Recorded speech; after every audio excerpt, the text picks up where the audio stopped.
ધર જાતા ધર્મ પલટતા અને ત્રિયા પડંતા તાપ, પછી એતા ટાણા મરણ રા, પછી એમાં કોણ રંગ કોણ રાય. મિત્રો, આ બહુ જૂનો પ્રાચીન દુહો છે. આ દુહામાં ભારતની ધરતીની સુરવીરતા બતાવી છે, માનવતા બતાવી છે, સમર્પણ બતાવ્યું છે. આપ જાણો છો, આપણી ભારતની ભૂમિ તો સંતોની ભૂમિ છે, સુરવીરોની ભૂમિ છે, મર્દોની ભૂમિ છે. અનેક સુરવીરો પાક્યા છે, જેનું વર્ણન કરી અને કવિઓ થાક્યા છે. દાખલા તરીકે મહારાણા પ્રતાપ, છત્રપતિ શિવાજી, અને આપણે આજે જે વાત કરવાની છે એ વાત પૃથ્વીરાજ ચૌહાણની વાત છે. કવિ એમ કહે છે કે ઢોલ ત્રંબાડું દ્રુષ કે અને ગીતો મંગલ ગાય, પણ ગાજ મેદાને મેદાને મરવાતણો એ જોને સિંધુડો સંભળાય, પણ મેદાને મેદાને જોને મરવાતણો. અરે રે બોલો સિંધુડો સંભળાય. માળવામાંથી વરમાળ ફેંકી અને નીકળેલા મર્દો ધર્મને ધીંગાણે જઈ અને ધર્મને બચાવ્યો છે.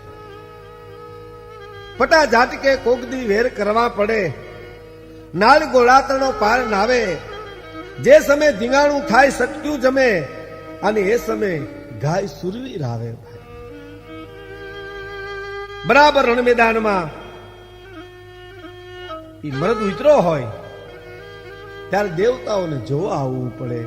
આવી આ સુરવીરોની ધરતી છે. પૃથ્વીરાજ ચૌહાણની વાર્તા એને સંકલનથી મઢી છે. એનું સંકલન કર્યું છે સૌરાષ્ટ્ર ગુજરાતના જાણીતા લેખક મનસુખભાઈ સાવલિયા, જેના ઘણા પુસ્તકો બહાર પડ્યા છે. વૈરાગી શતક, સૂર્ય શતક, નંદનવનના પારિજાત, આવા વિદ્વાન લેખકે આનું આલેખન કર્યું છે. કવિ લખે છે કે આપણી ધરતીના અનેક નામ છે, પણ એમ એક સુંદરમાં સુંદર જો નામ હોય ને તો વસુંધરા છે. વસુંધરા શબ્દ ગમે બહુ. વસુને ધારણ કરનારી, વસુ એટલે ધનધાન, સોનું રૂપું, હીરા મોતી, બે સુમાર મોંઘા મૂલ્યની વસ્તુને સંઘરનારી ધરતીને વસુંધરા કહેવાય. અને આનો મબલક પાક ત્રણ જ વ્યક્તિ લણી શકે. એક, જેની મર્દાનગી આંટો લઈ ગઈ હોય એવો સુરવીર. બીજો, વાણીની દેવી જેની ઉપર પ્રસન્ન થઈ હોય સરસ્વતીનો ઉપાસક. અને ત્રીજો, સેવા કરનારો કોઈ સાચો જગતનો સેવક. આ ધરતીમાં એ જે મોલ છે એટલે લણનારી આ ત્રણ જ વ્યક્તિઓ કવિ કે છે. રાજનીતિમાં તો એમ બતાવ્યું છે કે રાજાઓએ દીકરાને વારસમાં રાજ ન દેવું, સંપત્તિ ન દેવી, ધનવાન ન દેવું, પણ એને સુરવીરતાના પાઠ શીખવાડવા. જો સુરવીર દીકરો નહીં હોય તો રાજપાટ દુશ્મન લઈ લે, અને જો સુરવીર હશે તો એનું રાજ વિકસાવશે. આપણા વ્યવહારમાં તમે જુઓ, દીકરાને તમે સંપત્તિ આપીને જાઓ અને દીકરો સંસ્કારી ન હોય તો એ સંપત્તિ ઉડાડી નાખે, અને જો સંપત્તિ ન હોય ને સંસ્કાર હોય તો ગમે એમ કરીને સંપત્તિ ભેળી કરીશે. એટલે સંસ્કાર અને સંપત્તિ એની જીવનમાં બેયની જરૂર છે, પણ ફેર એટલો છે કે સંસ્કાર હોય ને વહેલા મોડી સંપત્તિ આવે, પણ સંપત્તિ હોય ને સંસ્કાર આવે એવું નથી. લંકામાં નો આવ્યા, ઠેઠ સુધી નો આવ્યા. લંકામાં અઢળક સંપત્તિ હતી. એટલે સુરવીરતાના પાઠ ભણાવવા એવું રાજનીતિમાં લખ્યું છે. એને સંસ્કાર આપવા, સુરવીરતા આપવી, વિદ્યા આપવી. રાજપાટ, ધન, દોલત એ મળે અને જો સુરવીરતા ન હોય તો એની સલામતી શું? અને એટલે તો આપણે ત્યાં સુરવીરતાના વખાણ થયા છે. પરણ તામે પેખીઓ મુછાન તણી હણી, મેં તો લાંબી પહેરસા જદ પહેરશે ઘણી ઘણી. કંથા રણ મેં જાય કે મત ઢૂંઢે કોઈ સાથ, તારા સાથી 3 જણા, એક હયું કટારી અને હાથ. આવા સંસ્કારો આપણે ત્યાં પારણામાંથી મળ્યા છે. પારણામાં હિંચકો નાખી અને માએ હાલરણા ગાયન સંસ્કાર આપ્યા છે. ભાઈને હિંચકાવી અને બેને પણ હાલરણા ગાયન સંસ્કાર આપ્યા છે. સુપ્રસિદ્ધ હાલરડાની એક જ કડી સાંભળો મિત્રો. એ ઘૂઘરા ધાવણી એ પોપટ લાકડી ફેરવી, લેજો આજ રે બેટા તમે ફેરવી લેજો આજ. તે દી તાર આજ રેવાની, ઓલી રાતી બંબોડ ભવાની. બેટા તે દી તાર આજ રેવાની, ઓલી રાતી બંબોડ ભવાની. નાનપણની માલિપા મા દીકરાને એમ કે ઘૂઘરા ધાવણી તારે જેટલું રમવું એટલું રમી લેજે રમકડે, પણ એ રમકડા તારે એકવાર મૂકી હાથમાં મા ભવાનીને લઈ અને દેશના સીમાડા હચવા પડશે બેટા.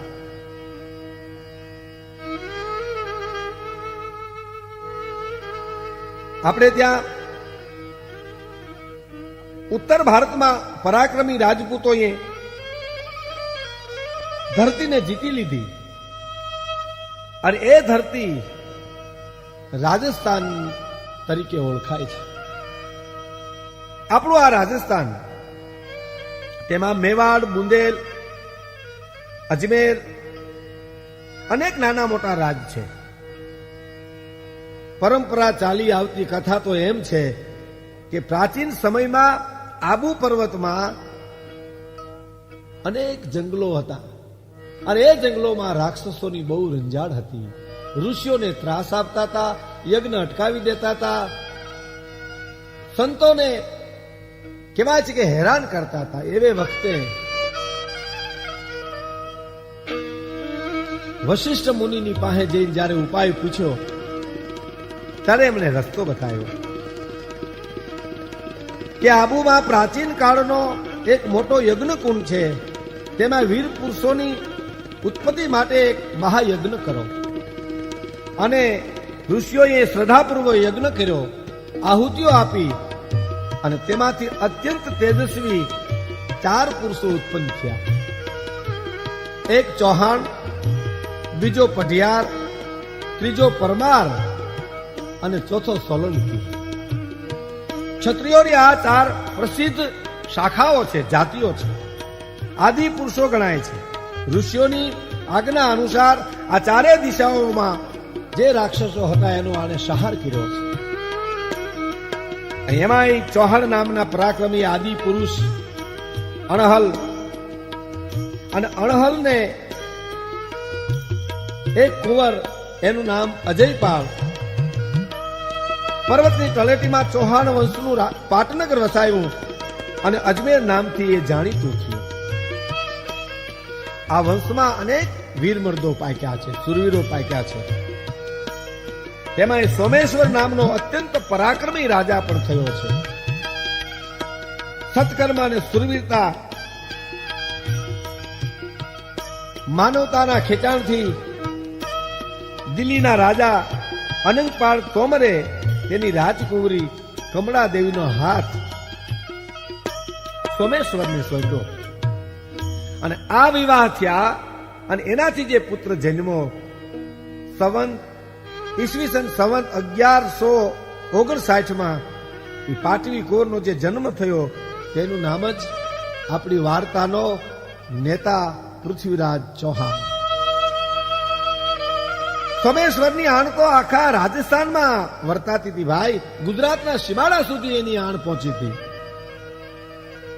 અને આસપાસના ખંડિયા રાજાઓ એમને ખૂબ માન આપતા હતા અને એટલે ખંડિયા રાજામાં પોતાના રાજમાં પૃથ્વીરાજનો જન્મ ઉત્સવ બહુ સારો ઉજવાનો, કારણ કે રણ જીતણ કંકણ બંધણ પુત્ર વધાયું સાવ, એતા ટાણા હરખના પછી કોણ રંક કોણ રાવ. અને આજ તિથિએ એ જ સમયે સોમેશ્વરના એક સામંતને ત્યાં એક પુત્રનો જન્મ થયો અને તેનું નામ ચંદ બારોટ, ચંદ બરદાય. પૃથ્વીરાજ રાસો એ પુસ્તકના એ લેખક, એમની પાસે અલૌકિક શક્તિ હતી. આ દિવ્ય કવિ ચંદ બરદાયથી પણ ઓળખાય છે. પૃથ્વીરાજ અને ચંદ બારોટ એના બેયના દેહ જુદા હતા, જીવ એક હતો. સાથે જન્મા, સાથે ઉછર્યા, સાથે બાળપણ વીત્યું અને સાથે લડ્યા અને સાથે વીરગતિ પણ પામ્યા છે. એટલે તો કે છે ને, મિત્ર એડા કીજીએ સોચે પીર ફકીર, ઉસ તન में कांटा लगे तो उस तन में हो पीर. मित्र एड़ा कीजिए जे ढाल सरीखा હોય, સુખ में તો પીછે રહે અને દુઃખ में આગે હોય. બેયના ખોલિયા જુદા અને જીવ એક હતો. અને કવિ તો ત્યાં સુધી કહે છે કે મિત્ર કીજીએ મરદ, મરદ મન દર્દ મિટાવે. મિત્ર કીજીએ મરદ, કામ વિપત્તિ में આવે. મિત્ર કીજીએ મરદ, ખુશામત કર નહીં ખાવે. અને મિત્ર કીજીએ મરદ, સત્ય કહ કર સમજાવે. આ મિત્રના ગુણ છે. આને ખરો મિત્ર કહેવાય, આને ભાઈબંધ કહેવાય. જેમ અગ્નિથી તેજ જુદું નથી, તેમ પૃથ્વીરાજથી ચંદ બરદાય જરાય જુદા નથી. અને કહેવાય છે કે દિલ્હીના તોમર રાજા અનંગપાળ પૃથ્વીરાજના નાના થતા એની માતાના પિતા થાય, એટલે ભાણેજનો જન્મ થયો એનો ઉત્સવ દિલ્હીમાં પણ ઉજવવાનો છે. રંગ રાગથી દિલ્હી રંગાઈ ગયું આનંદમાં. અનંગપાળને એક બીજી કુંવરી પણ હતી. એના લગ્ન કનોજના રાજા વિજયપાળની સાથે કર્યા અને તેને એક પુત્ર થયો, એનું નામ જયચંદ રાઠોડ. આમ આ ઇતિહાસ જબરો છે. આ ઇતિહાસની જે ઘટના બની છે, રૂવાડા ઉભા કરી દેવાના પ્રસંગો છે. ભારતનો શણગાર કહેવાય આ ઇતિહાસ છે. આમ ઇતિહાસમાં કાયમ ઈર્ષા હરીફાઈથી લડાઈ કરનારા આ બે રાજાઓ પૃથ્વીરાજ ચૌહાણ અને જયચંદ રાઠોડ નહીતર સગા માસિયાઈ થતા હતા, પણ કોઈ દિવસ એ બેયને મેળ ન પડ્યો, કોઈ દી એને સંપ ન થયો. એમાં દિલ્હીના અનંગપાળને પૃથ્વીરાજ ઉપર થોડું વધારે ખેંચાણ હતું. સુરવીર હતો, તેજસ્વી હતો, ગુણવાન હતો અને પોતાનો વારસદાર ન હતો, એટલે પૃથ્વીરાજને એને ખોળે બેસાડ્યો. એટલે પૃથ્વીરાજને અજમેરનું રાજ તો ખરું, પણ દિલ્હીનું રાજ પણ મળ્યું અને એ વારસામાં મળ્યું, મોસાળમાં મળ્યું. બે રાજનો ધણી બન્યો દિલ્હી અને અજમેર. આ ચિત્ર જોઈ અને જયચંદ રાઠોડને અગ્નિ ઉપડી ગઈ, જે રેડાઈ ગયો. બહુ સાચી વાત છે. ઈર્ષાનું કણું જેની આંખમાં પડે ને એને પછી બીજું કઈ દેખાતું નથી. અને જગતને જોનારી આંખી પોતાનું કણું નથી જોઈ શકતી.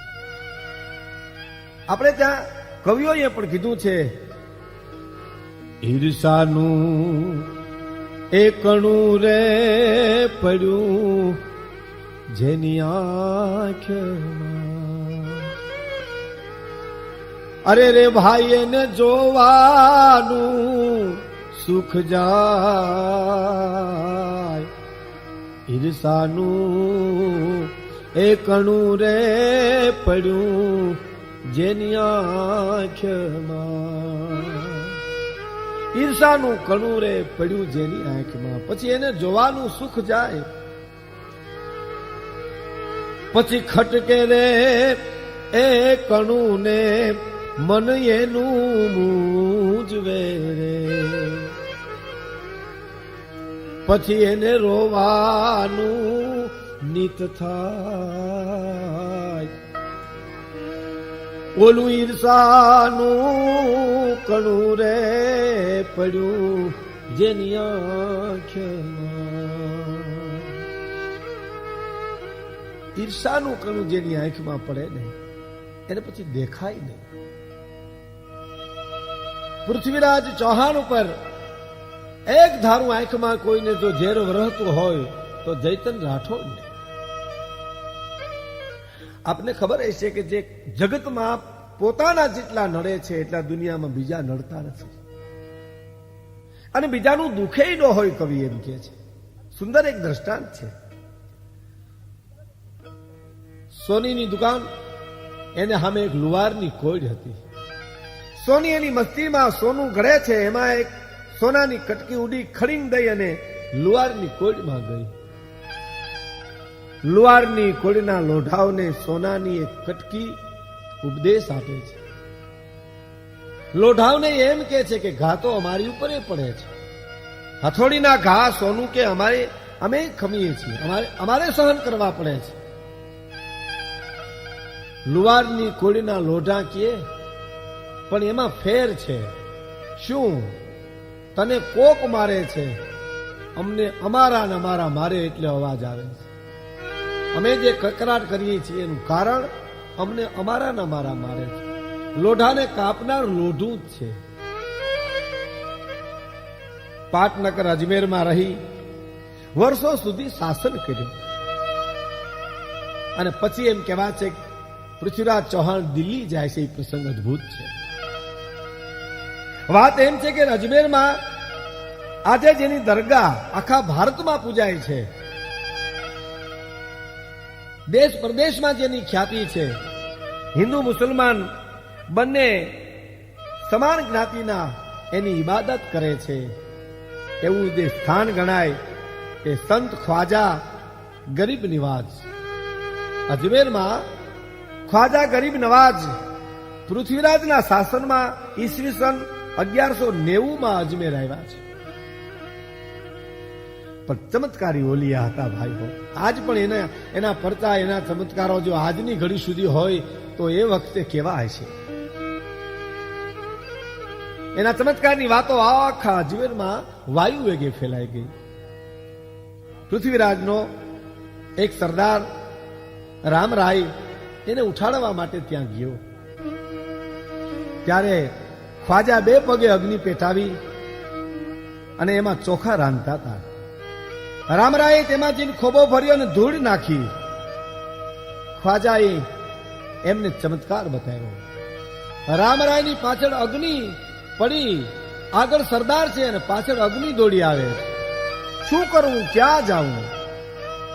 જેમ જેમ આગળ જાય તેમ તેમ અગ્નિ પાછળ આવે છે. કહેવાય છે કે એક મંદિરમાં ગયો તો મંદિરને ફરતે અગ્નિ ચક્કર ચક્કર ફરે છે. અગ્નિના બંધનમાં આવી ગયો. ખ્વાજાને વશ કરવા માટે ઘણા ઉપાયો કર્યા પણ બધા નિષ્ફળ ગયા. અને કહેવાય છે કે છેવટે ચંદ બારોટ ચંદ બરદાઈ ગયા. એની મીઠી વાણી, એનો વિવેક, કવિ હૃદય, તેજસ્વી મહાપુરુષ, એને ખ્વાજા ગરીબની બંદગી કરી, એની ઇબાદત કરી, એની વંદના કરી, એની પ્રાર્થના કરી અને ખ્વાજા ગરીબને વિનંતી કરી. અને ત્યારે ખ્વાજા ગરીબ બહુ શાંત સ્વભાવથી ચંદ બરદાઈને જવાબ આપે છે, બેટા, આ અજમેરમાં ઓલિયા બધા મરી ગયા છે, માટે આ અમારી ધરતી છે. પૃથ્વીરાજને તમે જઈને કહો એને રાજ કરવાનો હક નથી, મારી હદ છોડી અને ચાલ્યા જાય. ચંદ બરદાઈ એટલું કે છે, બાબા સાચી વાત, અમને જવામાં કોઈ વાંધો નથી, પણ આપ જાણો છો કે ક્ષત્રિય રાજા આમ બધું છોડી અને વયો જાય તો અપમાન જેવું લાગે. આપ તો મહાન છો, આપ તો જે ધારો તે કરી શકો, પણ આમ અમે બધું છોડી અને વયા જાય તો અપમાન જેવું લાગે. અને ભવિષ્યવાણી કરતા હોય તેમ ખ્વાજા એટલું બોલ્યા, બેટા કાલે દિલ્હીથી કાગળ આવશે, દિલ્હીનું રાજ પૃથ્વીરાજને મળશે, આ મારું વચન છે. અને વચન સાચું પડ્યું.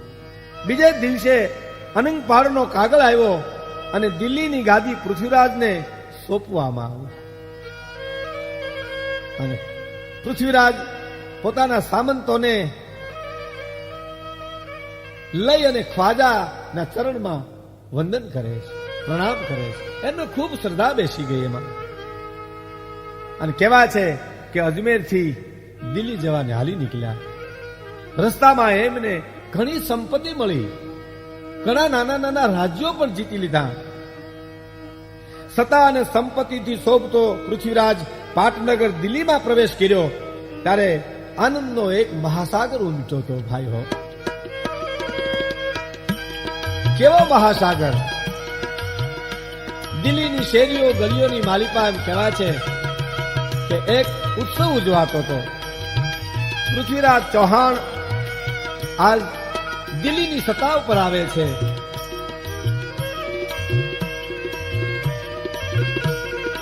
અને કહેવાય છે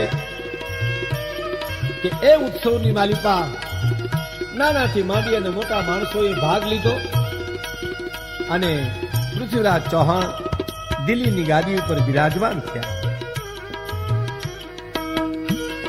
આપણે એક વાત એવી પણ છે કે દિલ્હી નામ કેવી રીતે પડ્યું?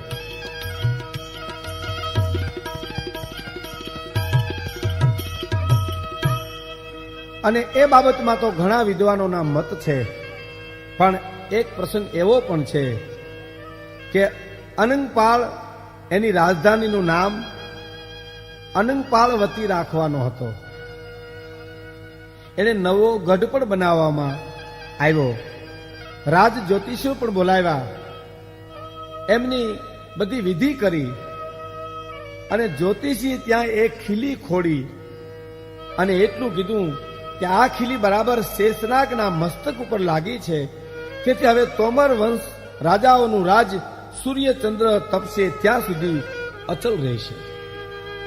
આ વખતે ઘણા એવા મસ્કરા માણસો હોય ને, એમાં એક સરદાર મસ્કરીમાં બોલ્યો કે ભલા માણા 7-8 આંગળની એક ખીલી અને તમે એમ કહો શેષનાગના મસ્તક ઉપર લાગી. એ મસ્કરીથી એ ભૂદેવને ખોટું લાગ્યું, પવિત્ર બ્રાહ્મણને ખોટું લાગ્યું, જ્યોતિષીને માઠું લાગ્યું. એને એમ થયું કે મારી વિદ્યાની મસ્કરી થાય, એટલે એને ખીલી પાછી કાઢી. અને કહેવાય છે કે એમાં લોહીનો તસ્યો હતો. અને અનંગપાળે ફરીવાર વિનંતી કરી કે આપ ફરીવાર ખીલીને ખોડો. ફરીવાર ખીલી ખોડવામાં આવી, પણ એ ઢીલી રહી ગઈ. એ ઢીલી શબ્દમાંથી અપભ્રંશ થયો અને દિલ્હી નામ પડ્યું, એમ પણ વિદ્વાનોનું કહેવું છે. અને એ ઢીલી ખીલી એવી રહી ગઈ કે હજી સુધી એ રાજ અસ્તવ્યસ્ત છે.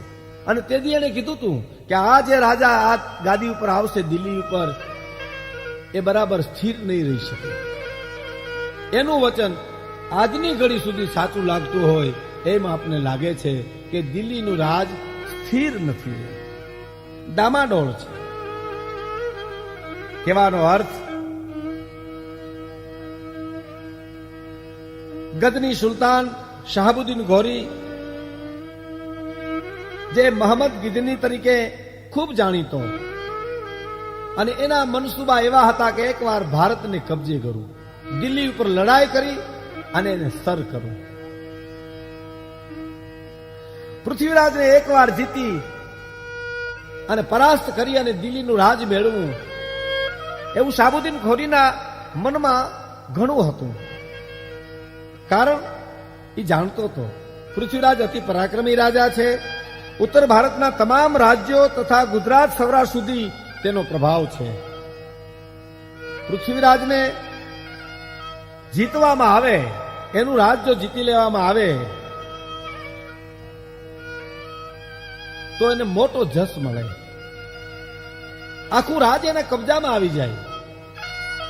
એટલે કહેવાય છે કે મોટી સેના લઈ અને એ સાબુદ્દીન ઘોરી જેદી દિલ્હી ઉપર ચડીને આવ્યો. અહીંયા પૃથ્વીરાજની આગેવાની નીચે ઘણા રજવાડાના રાજાઓ આવ્યા. ઘેર ઘેરથી નીકળ્યા. મોઢામાં તુલસીના પાન નાખી, ખંભે ખાપણ નાખી, શમશેર માતૃભૂમિને કાજ મરવા ખાતર મરણિયા થઈ અને ઘેર ઘેરથી રજપૂતો નીકળ્યા. ભાઈ, કોઈની માતાએ કીધું મારું ધાવણ ઉજળું કરજે, કોઈ પિતાએ કીધું ઇતિહાસમાં નામ ઉજળું રાખજે, કોઈ બેને કીધું બાપ ખમા ભગીની ઓળાવે ભાઈને હેતે શિર ધરીની હાથ, પણ વિજય પામજે વીર તું સુરાનો કરજે સંગાત, દુશ્મનનો દાટ વાળી વિજય મેળવી અને માંડવામાં જવતલ હોમવા માટે વહેલો આવજે. અને કોક રાજપૂતાની એમ પણ કીધું છે કંથા રણ મેં જાય કે ભાગીને મત લજા, ઓલી જોલી આવે ત્રબકતી મરદાઉ કેરી મજા. હે મરદ, રણમેદાનની માલિપા કોકને મારીને આવજે અને કા મરી જાજે. કારણ કા મરજો કા મારજો, પણ પીઠમાં દેજો લગાર, મારી સૈરું મેણા મારશે આ તો કાયર કેરી નાર, માટે કા મરજો કા બીજાને મારજો, પણ પીઠમાં દેજો લગાર.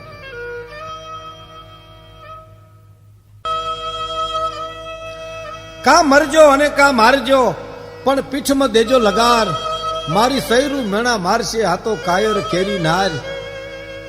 ઘેર ઘેરથી રાજપૂતો નીકળ્યા અને રાજપૂતોને વિદાય દેતી વખતે કઈક અર્ધાંગના આમ કહે છે, કઈક જનની ધાવણ ઉજળું કરવાનું કહે છે. અને રણમેદાનની માલિપા એમ કહેવાય છે કે બધા આવી ગયા. પૃથ્વીરાજ ચૌહાણને માટે જીવન કુરબાન કરવા માટે કેસરિયા કરીને આવેલા રાજપૂતો સાબુદ્દીન ઘોરીને સામે જેથી બાકાજીત બોલી અને એ યુદ્ધ ગમશાન યુદ્ધ થયું.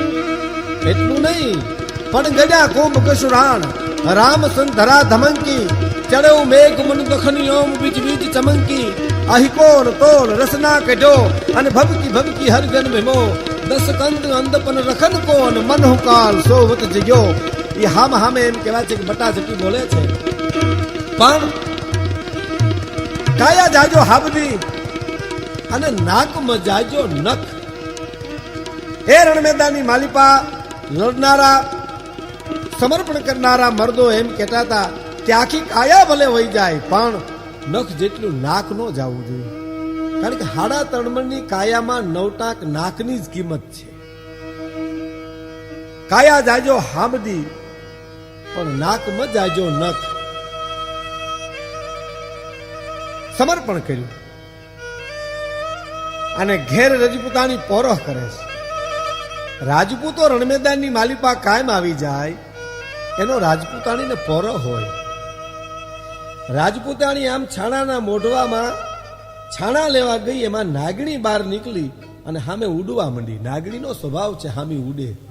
એ નાગણી મંડી ઉડવા એટલે છાણાનો ઘા કરી અને ભારત વર્ષની રાજપૂતાણી આજ નાગણીને એમ કહે છે, નાગણી નાગણ ક્યું અંજસ કરે ફનાહ ચરા ચરા. હે નાગણ, તું શું અભિમાન કરીને મારા સામે ઉડજો? ક્યું નાગણ અંજસ કરે ફનાહ ચરા ચરા, તો પીવરે તન કાચરી અને મો પીવરે સના. તારો ધણી કારોતરો સાપ તો કાચરીનો પહેરનાર છે અને મારો ધણી રાજપૂત રણમેદાનની માલિપા બખ્તર પહેરી અને દુશ્મનોનો દાટ વાવે છે. આ એક પોરહ છે સુરવીરતાનો. વીરતાથી મર્દો લડ્યા ભાઈ પૃથ્વીરાજ ચૌહાણના. અને કહેવાય છે કે સાબુદ્દીન ઘોરીની સેનાને શેરડીના વાઢને જેમ કાપે એમ રાજપૂતોએ કાપી નાખી ભાઈઓ. અને ખુદ સાબુદ્દીન ઘોરી પકડાનો અને પકડી અને સરદારો પૃથ્વીરાજ ચૌહાણને સામે હાજર કરે છે. તમે જોજો, મુસ્લિમ રાજા રાજનીતિમાં બાહોશ હોય અને આ સાબુદ્દીન ઘોરી એ રાજનીતિમાં હોશિયાર હતો. ત્યારે સામે પૃથ્વીરાજ એક ક્ષમાનો સાગર હતો. ક્ષમા છે એ સુરવીરનું આભૂષણ છે એમ માનનારો રાજપૂત હતો. એટલે એને ક્ષમા આપી અને સાબુદ્દીન ગોરીને છોડી મૂક્યો. અને આ દેશ દયામાં ઘણું સહન કરે છે. આપણે ત્યાં જેમ દયા ડાકણીને ખાય એમ દયા ખાઈ ખાઈને આ દેશે ઇતિહાસમાં જુઓ તો ઘણું સહન કર્યું છે. એના મુત્સદી મહામંત્રોએ કીધું તો પૃથ્વીરાજને કે આને ક્ષમા આપીને છોડાય નહીં. તો કે ના ના, એમને છોડી મૂક્યો. કહેવાય છે કે ફરીવાર આવ્યો, બરાબર મોકો જોઈ અને ફરીવાર દિલ્હી ઉપર જ્યારે એને આક્રમણ કર્યું એ વખતે પાછો ફરીવાર સાબુદ્દીન ગોરી પકડાણો, એને બાંધીને હાજર કર્યો. એ વખતે પાછો પૃથ્વીરાજ ચૌહાણ એને દયા ખાય મોટો કર લઈ અને એને છોડી મૂકે છે. ભારતના રાજા ખૂબ દયાળુ, રાજપૂતો ઘણા દયાળુ હતા, પણ આપણે જેમ વચ્ચે કીધું એમ દયા ડાકણીને ખાય એવી પરિસ્થિતિ ઘણી વખત આ દેશમાં થઈ છે. હવે બીજી વખત નહીં આવું કેનાર માણસ જો 16 વખત આવ્યો હોય તો કેટલી આપને દયા નડી છે. અને રાજનીતિમાં તો એમ કહેવામાં આવ્યું છે, અને રાજકુમારોને ભણાવતી વખતે એમ કહેવામાં આવ્યું છે કે અગ્નિનો તણખો, ઝેરનું ટીપું, નાગનું બચ્ચું અને દુશ્મન આને કોઈ દી નાનો ન ગણવો. ગમે તેવા નાના હોય ને એને નાના ન ગણવા, કારણ તેને નાના હોય ત્યાં જ મારી નાખવા, એનો નાશ કરવો, નહીતર મોટા થયા પછી મહાવિનાશ કરે. એટલે રાજનીતિમાં કીધું છે કે આ ચારને નાના ન ગણવા, નાના હોય ત્યાંથી ડાંભી દેવાય. આપણે ત્યાં તો વર્તમાનના કાળના કવિઓ પણ કહે છે, કેવું કહે છે કે મને તો એમ કે હમણાં ઠરી જાશે નઠાર્યા મેં, મને તો એમ કે હમણાં ઠરી જાશે નઠાર્યા મેં, ખબર નહોતી નજીવા આ તિખારા પણ દગો દેશે, ખબર નહોતી એ નજીવા આ તિખારા પણ દગો દેશે. મને તો એમ કે હમણાં ઠરી જશે ને ઠાર્યા મેં, ખબર નહોતી મુજને કે આ નજીવા તિખારા પણ દગો દેશે. ચેતવાનું આપણા કવિઓએ ઘણું કીધું છે, પણ આ વાતનો જે તે વખતે કદાચ અમલ નહીં થયો હોય, સંજોગો ગમે તે હોય, પણ દયા બાબતમાં આ દેશને દુશ્મનો નડ્યા છે બહુ. કનોજનો રાજા જયતન રાઠોડ એનો સગો માસિયાઈ થાય, પણ વિરોધી હતો. વચ્ચે આપણે જેમ વાત કરીને કે પોતાના બહુ નડે, પૃથ્વીરાજ પરાજય થાય, એની હાર થાય, એ અપમાનિત થાય, એવા કારણો બરાબર જયચંદ રાઠોડ ગમે ત્યાંથી ગોતી કાઢતો હતો. એટલે તો આપણે ત્યાં કીધું છે કે જ્યારે કવિ જંગલમાં હાલ્યો જતો હતો, આખું જંગલ રોતું હતું, ઝાડવાની આંખોમાંથી આંસુ પડતા હતા. અને તમામ ઝાડવાને કવિ કાકલુદી કરી અને પૂછે છે, તમારી આંખમાં રુદન, આંસુ? હા. શું કામ? જંગલના ઝાડવા જવાબ આપે છે કે વાસુ જો વનમાં અને રોને લગી વનરાય, આ કુળમાં કુળમાં કપાતર પાક્યો, એ સારા વન કો દેશે જલાય. એક વનમાં વાંસ ઉગ્યો છે કવિરાજ, એથી અમને આંસુ એટલા માટે આવે છે કે એકવાર અંદરો અંદર ગહાય અને આખા જંગલનો નાશ કરે છે.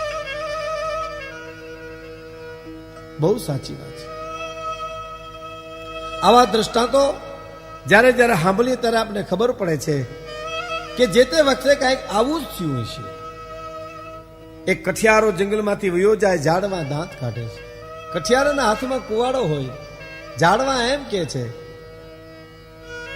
કઠિયારાની મસ્કરી કરે છે. કઠિયારો ઝાડને એમ કે છે કે હું તમારો દુશ્મન છું, મારી પાસે કુવાડો છે અને મારી મસ્કરી કરો છો કે કુવાડાથી શું થાય? અને ફરીવાર જ્યારે કઠિયારો પાછો નીકળ્યો ત્યારે ઝાડમાં રોતા હતા કે કેમ હવે રોવા માંડ્યા? હું ઈ જ કઠિયારો, મારા હાથમાં ઈ જ કુવાડો. ઝાડવાએ જવાબ આપ્યો, તું જાતો તો ત્યારે તારી પાસે લોઢાનો કુવાડો હતો, પણ વળતા લાકડાનો હાથો છે, એ અમારા લાકડાના હાથા અમારો વિનાશ કરશે. કુવાડાની તાકાત નથી ઝાડને કાપી શકે, પણ લાકડાનો હાથો છે ને એ એનો વિનાશ કરે છે. સમયમાં, ઇતિહાસમાં ગમે ત્યાં આવું ક્યાંક બન્યું છે. અને જયચંદ રાઠોડ, પૃથ્વીરાજનો કટો વિરોધી, એને શાહબુદ્દીન ગોરીને પાછું આમંત્રણ આપ્યું. અને શાહબુદ્દીન જ્યારે છેલ્લી લડાઈ કરવા માટે આવે છે ત્યારે તો પૃથ્વીરાજના ખંડિયા રાજાએ થોડાક એનાથી નિરાશ થઈ ગયા, થોડો અભિનય થઈ ગયો હતો. પૃથ્વીરાજને માટે ખંડિયા રાજાને થોડું માન ઉતરી ગયું હતું, કારણ કે વારંવાર દુશ્મનને છોડી મૂકો ને વારંવાર લડાઈમાં પોતાના માણસો કપાઈ આજ કોને કોહાય? કારણ અનેક વાર યુદ્ધમાં સારા સારા સુરવીરો કપાઈ ગયા હતા. હવે તો માત્ર બાહો સરદારોમાં 3 કે 4 સરદારો જ પૃથ્વીરાજ પાસે હતા. અને પછી રાણી વાસમાં ઘેરાઈ ગયો હતો. સમય પલટે છે, સમય સમય બલવાન હે નહીં પુરુષ બલવાન. રાજમાં ધ્યાન આપતો નહોતો. સંયુક્તાનું હરણ કરી અને સંયુક્તાના પ્રેમ પાશમાં બંધાયેલો પૃથ્વીરાજ ચૌહાણ વિલાસી બની ગયો હતો. સત્તાનો એક ધારો નશો, અને એ નશાએ એને થોડો અભિમાની બનાવ્યો હતો, થોડો અહંકાર પણ આવ્યો હતો. આપણે ત્યાં કીધું ને, અધિકાર આયો તો અહંકાર મત આને દો, અંધા બનોના કોઈ સતા કી સવારી में, સત્ય કે અસત્ય થયું દેખના તપાસ લેના. સત્તાની સાથે, અધિકારની સાથે જે અહંકાર આવે છે ને, એ થોડો અભિમાની બન્યો હતો. અને ઘણા રાજા કાનના કાચા હોય, પૃથ્વીરાજ ચૌહાણમાં પણ આવું કંઈક બન્યું છે. રાજના ખટપટથી રાજના ખોટા માણસોએ એને ચડાવ્યો, અને એના માનીતા સરદાર અતિ પરાક્રમી મહાવીર ચામુંડરાયને એને બેડીઓ પહેરાવી હતી. ચામુંડરાયે યુદ્ધમાં ઘણી મદદ કરી હતી. મહાપરાક્રમ કરેલો એ મહાપુરુષ પણ ખટપટિયા માણસોની ચડાવણીથી એને બેડીઓ પહેરાવી. શાહબુદ્દીન ઘોરીને પરાજય કરવામાં મોટો ફાળો ચામુંડરાયનો છે. તલવાર અને તીર ચલાવવામાં એના જેવો કોઈ પરાક્રમી નહોતો ભાઈ. છતાં જ્યારે એને લોખંડની બેડીઓ પહેરાવી અને બેડીઓ પહેર્યા પછી એને એટલું કીધું તું ચામુંડરાય, હવે આ શરીર ઉપર લોખંડ પડ્યું છે, હવે મારે હું જીવીશ ત્યાં સુધી તલવારને ઉપાડીશ ને. આ મારી પ્રતિજ્ઞા છે. વિનાશ કાળે વિપરીત બુદ્ધિ. જો વિનાશ તરફ જ્યારે માણસ જાય ને ત્યારે બધું આવું અવળું સૂજે છે. અને પછી તો પૃથ્વીરાજ ચૌહાણ એક પછી એક અવિચારી પગલું ભરતા ગયા. અને એના એક બીજા સરદાર હતા, એનું નામ હતું હાહુલી રાય. એનું પણ એને અપમાન કર્યું. પછી જેના જેના અપમાન કર્યા ને એ સાથીદારો બધા ગુપ્ત વાતો લઈ અને શાહબુદ્દીન ઘોરીને આપવા માંડ્યા. કારણ પછી તો શું થાય? સંયુક્તાના પ્રેમમાં બંધાય અને રાજકાજમાં બેધ્યાન હતો. તેનાથી નારાજ થયેલા બધાય સરદારો એની ગુપ્ત વાતો શાહબુદ્દીન ઘોરીને આપે છે. પણ હવે જે પ્રસંગ આવે છે એ ચંદ બારોટ એને ખબર પડી કે પૃથ્વીરાજ ચૌહાણ હવે વિલાસમાં છે, સંયુક્તાના પ્રેમ બંધનમાંથી નીકળી શકે એમ નથી. એમાંથી બહાર લઈ આવવા માટે ચંદ બારોટે ઘણા પ્રયત્નો કર્યા. એક વાર તો ચંદ બારોટ એટલે જ્વાળામુખી છંદ જેને લખ્યો, જયતી જયતી જગમાત જયતી કારણ સબ ઘરની જયતી ભરન ભંડાર, એનો આ કરતા કવિ પૃથ્વીરાજ ચૌહાણને એકવાર ચંદ બરદાએ એટલું કહે છે કે તું ગોરી પર રતિયમ તા ઘર ગોરી તકિયમ, તું ગોરી સંયુક્તા ઉપર મોહિત થઈ અને પડ્યો છો, પણ તને હું સાવધાન કરવા માટે આવ્યો છું કે તારા રાજ પર, તારી દિલ્હી પર ગોરી એટલે સાબુદ્દીન ઘોરી નજર તાકી અને બેઠો છે. તું સાવધાન થઈ જાય છે બાપ, હું તને સાવધાન કરું છું. પણ કહેવાય છે કે તોય પૃથ્વીરાજ સમજ્યા નથી. કામના બાણ જેને લાગે એનું પરિણામ આ જ આવે. અને કહેવાય છે પૃથ્વીરાજ સમજ્યા નથી, રાજમાં ધ્યાન નથી, સંયુક્તાના પ્રેમ બંધનમાંથી બહાર નીકળતા નથી. અને શાહબુદ્દીન ગોરીની પાસે માહિતી મળી, મોટું લશ્કર લઈને દિલ્હી ઉપર આવે છે. અને એ વખતે એમ કહેવાય છે કે ભયંકર યુદ્ધ થયું. એવું યુદ્ધ થયું, કાળ ઝાળ યુદ્ધ થયું. કેટલાય સૈનિકો મરાણા, દળના ઢગલા થઈ ગયા, લોહીની નદીઓ વહેતી થઈ. ભાઈ અભામંડળની માલિપા ગીધડાઓ એમ કહેવાય છે કે ચક્કર ચક્કર ચારી કોઈ આંટા મારે છે. એવે વખતે પૃથ્વીરાજ ચૌહાણ પોતાના માનીતા સરદાર ચામુંડરાયને કેદમાંથી છોડાવે છે,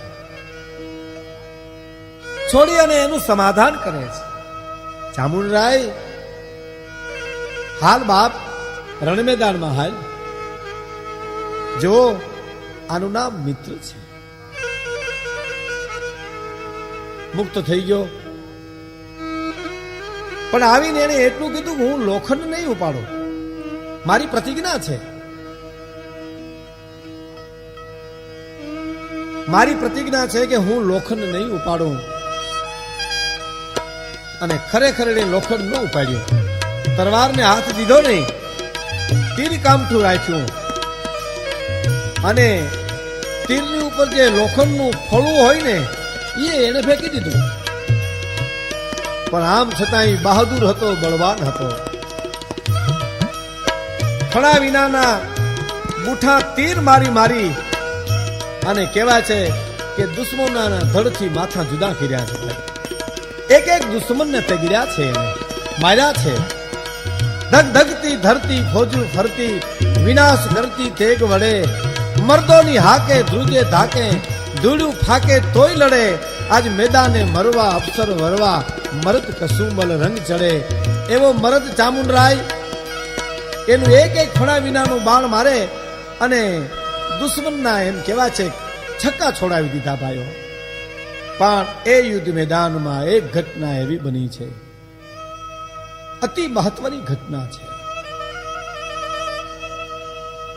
એ યુદ્ધ સમયમાં એક સમય એવો આવીને ઉભો રહ્યો કે એક તરફ શાહબુદ્દીન ઘોરી છે, એની સાથે હા હુલીરાય નામનો જે સરદાર સામે પક્ષમાં ગયો છે એ પણ ઉભો છે. અને આ બાજુ પૃથ્વીરાજ ચૌહાણ અને ચામુંડરાય છે. એ ચારેય હામહામાં આવી ગયા ભાઈ. સામે શાહબુદ્દીન ઘોરી અને હાહુલીરાય અને આ બાજુ પૃથ્વીરાજ ચૌહાણ અને ચામુંડરાય. પણ પૃથ્વીરાજ ચૌહાણે સામેના પક્ષમાં હાહુલીરાયને જોઈ અતિ ક્રોધ આવ્યો. ઓહો હો, મારો સરદાર, મારા અનાજ ઉપર જીવનાર આજ દગો દઈને હામે ગયો છે, ફૂટલ કહેવાય. રોમ રોમ રોમ રૂવાડા ઉભા થઈ ગયા ભાઈ. રોમ રોમ લાગી ગઈ, જ્વાળ લાગી ગઈ, એટલો બધો ક્રોધ આવ્યો. સાચી વાત છે. વેરી કો વસાના, વિશ્વાસઘાતી કો વસાના ના, અને ખર કો ખિલાના પર खुटल को खिलाना. दुर्बल को देना और दुष्टि को न देना दान, लक्ष्य का लेना पर राग का लेना ना, संतोष रखाना असंतोष को रखाना ना, कभी किशन बनंत कोई दिल नहीं कहना, बात तो कुटिल को कहना पर कपटी को कहना ना. આ તો દગાખોર છે, વિશ્વાસઘાતી છે. પણ કહેવાય છે કે પૃથ્વીરાજને એટલો બધો ક્રોધ આવ્યો કે શાબુદ્દીન ઘોરી કરતા એને દુશ્મન હાહુલી રાય વધારે લાગે છે. ચામુંડરાય પૃથ્વીરાજને કહે છે, કામઠા ઉપર એક બૂઠું તીર ચડાવીને દુશ્મનને સામે તાકીને કીધું, કહો પૃથ્વીરાજ, કહો મહારાજ, આ મારું એક તીર એક દુશ્મનને મારી નાખશે, એક દુશ્મનના અવશ્ય પ્રાણ લેશે. બોલો કોની ઉપર છોડું? શાબુદ્દીન ઘોરી ઉપર છોડું કે હાહુલી રાય ઉપર છોડું? કોના પ્રાણ લઉં? આપે તો ઘણું મારી ઉપર કર્યું છે, પણ હું રણ મેદાનમાં આજ આપના પક્ષમાં છું, અને એક જ તીર છે, એકના પ્રાણ લેશે. બોલો કોના લઉં? અને કહેવાય છે કે પૃથ્વીરાજ ચૌહાણ એટલું બોલ્યા, ભાન ભૂલ્યો વિનાશ કાળે વિપરીત બુદ્ધિ. એ અનુસાર એને એમ કીધું કે શાબુદ્દીન ઘોરીને નહીં પણ હાહુલી રાયને માર, એને બાણ માર, એના પ્રાણ લે. એને દગો કર્યો છે, વિશ્વાસઘાત કરી છે. ચામુંડરાય ખૂબ સમજાવે છે, મહારાજ આપ સમજો જરા, શાબુદ્દીન પડશે તો સીધો આપણને વિજય મળશે, અને પછી હાહુલી રાય તો આપણો સરદાર છે, સમય છે, કદાચ ત્યાં ગયો હોય તો પાછો આ પક્ષમાં આવી જશે, એને આવતા વાર નહીં લાગે. મહારાજ હજી વિચારો, હજી વિચારો, આ છેલ્લું બાણ છે, એમાં એક જ મરશે. પૃથ્વીરાજ માયના ને બસ એને એટલું કીધું, હાહુલી રાયને માર, અને બાણ માર્યું, અને હાહુલી રાય પડ્યો, અને એનો લાભ લઈ અને શાબુદ્દીન ઘોરીએ એવો હુમલો કર્યો કે પૃથ્વીરાજને પકડી લીધા, કેદ કર્યા, પકડાઈ ગયા. અંગ્રેજ ઇતિહાસ તો એમ નોંધે છે કે પૃથ્વીરાજ ચૌહાણ રણ મેદાનમાં સામી છાતીએ લડી અને વીરગતિ પામ્યા છે. પણ એક કથા એવી પણ છે કે શાબુદ્દીન ઘોરી એને પકડી અને ગીજની લઈ જાય છે, એના હાથમાં લોખંડની બેડીઓ પહેરાવી એને કેદ કરી અને એની આંખો ફોડી નાખે છે. કારાગૃહમાં ઘણું કષ્ટ વેઠે છે. પણ જોજો મિત્રો, મિત્રતાની મજા, આ દેશના ચંદ બારોટની મજા તમે જોજો. એને ખબર પડી કે મારા સ્વામીને, મારા રાજને, મારા પૃથ્વીરાજને ઘોરી ગીજની લઈ ગયો છે, એને લોખંડની બેડીઓ પહેરાવી છે. ચંદ બારોટ ત્યાં જાય છે.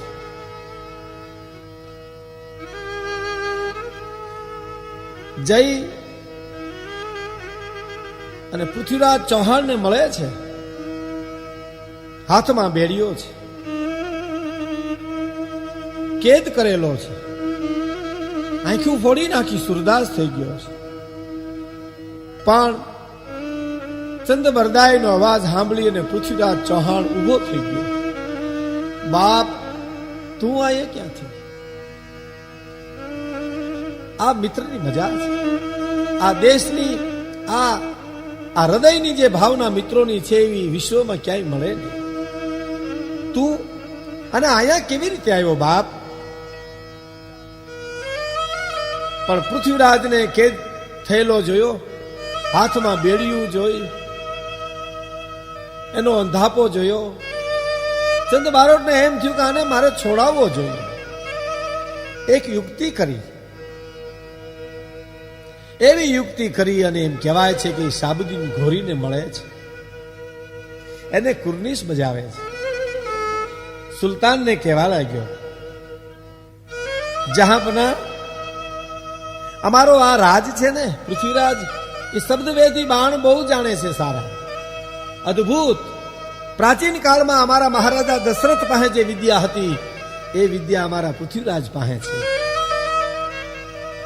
એ એવું બાણ છોડે છે, શબ્દ ઉપર ભલે એને દેખાતું નથી, પણ લોખંડના 7 તવા હોય અને એ તવાને વીંધીને આરપાર બાણ નીકળી જાય. એની આંખો તો તમે ફોડી નાખી છે, પણ અવાજ ઉપર આબાદ રીતે બાણ છોડી શકે છે. આ વિદ્યા અમારા પૃથ્વીરાજ પાસે છે. આપની પરવાનગી હોય તો વિદ્યા આપને અમે બતાવીએ. કાળ ભૂલાવે છે ને, એટલે શાહબુદ્દીન ઘોરીએ સંમતિ આપી. બીજા દિવસે સભા ભરાણી, આખું નગર જોવા ઉમટ્યું. એક ઊંચા મંચ ઉપર શાહબુદ્દીન ઘોરી બિરાજ્યો છે. કારાગૃહમાંથી પૃથ્વીરાજને બહાર લાવ્યા, બેડીઓ કાઢી નાખી છે, હાથમાં ધનુષ્માન આપવામાં આવ્યું છે, સામે લોખંડના 7 તવા રાખવામાં આવ્યા છે.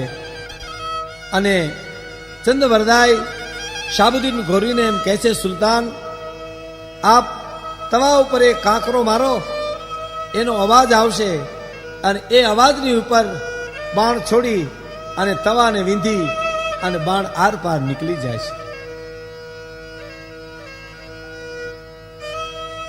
ચંદ્રવરદાય પૃથ્વીરાજની બાજુમાં ઉભા છે, હાથમાં બાણ આપ્યું છે. ચંદ્રવરદાય બાજુમાં ટકોર કરે છે કે 4 વંશ 24 ગજ અને અંગુલ અષ્ટ પ્રમાણ, પણ ઇતને પે સુલતાન હૈ એ હવે મત ચૂકે ચૌહાણ. હે મહારાજ, ઘોરી તેના તખ્તા ઉપર બેઠો છે, 4 વાહડા છે, 24 ગજ 8 આંગળ ઊંચે છે, તમે નિશાન ચૂકતા નહીં.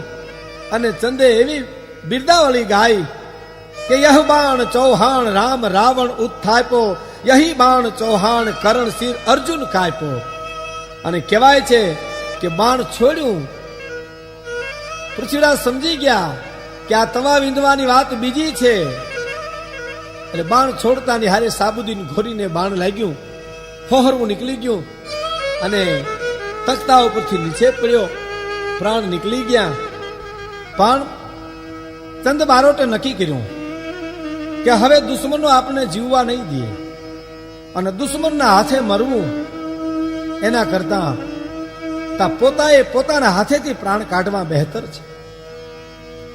પોતાની ભેટમાંથી કટાર કાઢી અને એ કટાર પૃથ્વીરાજ ચૌહાણને મારી અને પૃથ્વીરાજ ચૌહાણે ઝપટથી કટાર બારી કાઢી અને ચંદ બારોટને કટાર મારી અને 2 યોદ્ધાઓ ઢળી પડ્યા. કહેવાય છે કે પૃથ્વીરાજ ચૌહાણ અને ચંદ બારોટ ધરતી ઉપર પડ્યા, તેથી ભારતની ધરતીને ધ્રાસકો પડ્યો છે.